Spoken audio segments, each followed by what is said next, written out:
আমি এখন রয়েছি যশোর ১২ বাজার। যশোরের এক শান্ত গ্রামের মাঝে লুকিয়ে আছে শত বছরের পুরনো ইতিহাস। ১২ বাজার এই স্থাপনাটি কি শুধু একটি মসজিদ, নাকি এর পিছনে লুকিয়ে আছে হারিয়ে যাওয়া এক সভ্যতার গল্প? এই জায়গাটি একসময় ছিল একটি সমৃদ্ধ জনপদ। ১২ বাজার এলাকায় এখনো ছড়িয়ে আছে অসংখ্য পুরনো স্থাপনা, আর তারই একটি গুরুত্বপূর্ণ নিদর্শন হলো গোড়ার মসজিদ। ধারণা করা হয় এই মসজিদটি নির্মিত হয়েছে বাংলার সুলতানি আমলে, প্রায় ৫০০ বছরেরও বেশি আগে। তখন এই অঞ্চলে ছিল বাণিজ্যিক ও সাংস্কৃতিক কেন্দ্র।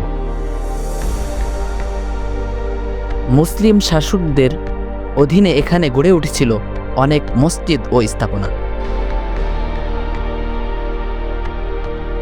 মসজিদটি তৈরি করা হয়েছে পোড়ামাটি ইট দিয়ে। এর দেওয়ালগুলো বেশ পুরো, যা প্রাচীন স্থাপনার শক্তিশালী নিদর্শন। গম্বুজ ও খিলানের ব্যবহার থেকে বোঝা যায় যে এটি সুলতানি আমলের স্থাপিত।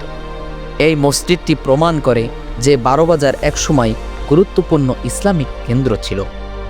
এখানে বহু পুরনো স্থাপনা ছিল যা এখন ধ্বংস হয়ে গেছে বা ধ্বংসশেষ হিসেবে আছে। গবেষকদের মতে এটি বাংলার প্রাচীন মসজিদ বস্তির একটি গুরুত্বপূর্ণ নিদর্শন। এমন অজানা ইতিহাস জানতে আমাদের চ্যানেলটি সাবস্ক্রাইব করুন। ভিডিওটি ভালো লাগলে লাইক ও শেয়ার করতে ভুলবেন না। ধন্যবাদ।